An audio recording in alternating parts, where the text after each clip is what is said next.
What a friend we have in Jesus. All our sins and griefs to bear.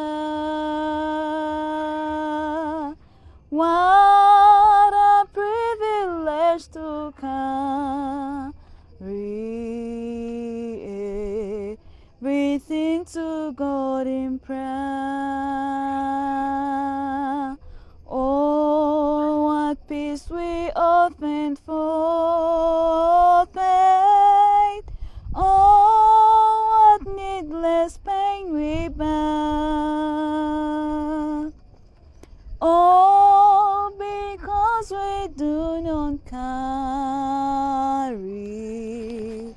everything to God in prayer. Homeward Bound, our daily devotional by Ellen G. White. The Line in the Sand, June 28th. Now he who keeps his commandments abides in him, and he in him. 1 John chapter 3, verse 24.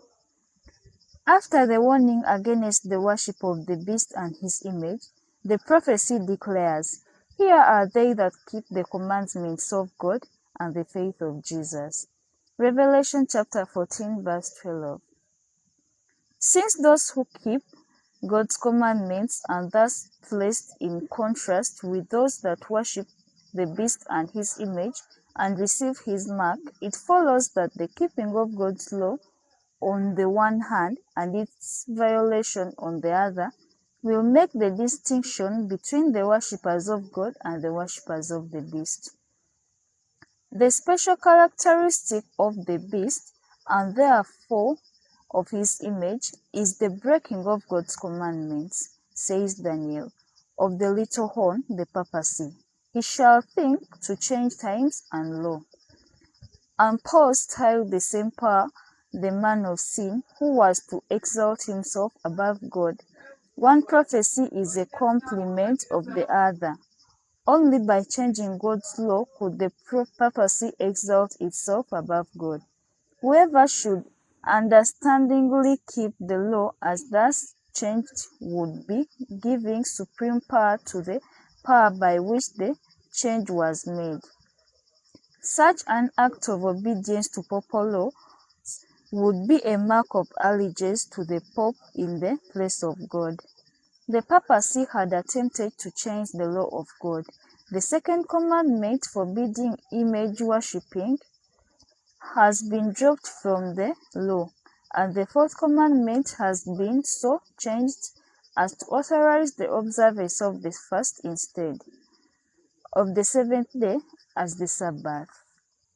But papists urge, as a reason for omitting the second commandment, that it is unnecessarily being included in the fast, and that they are giving the law exactly as God designed it to be understood. This cannot be the change foretold by the prophet. No deliberate change is presented. He shall think to change the times and the law. The change in the fourth commandment exactly fulfills the prophecy. For this, the only authority claimed is that of the Church. Here the papal power openly sets itself above God, while the worshippers of God will be especially distinguished by their regard for the fourth commandment, since this is the sign of his creative power and the witness of his claim upon man's reverence and homage. The worshippers of the beast will be distinguished by their efforts to tear down the Creator's memorial, to exalt the institution of Rome. Thank you for listening.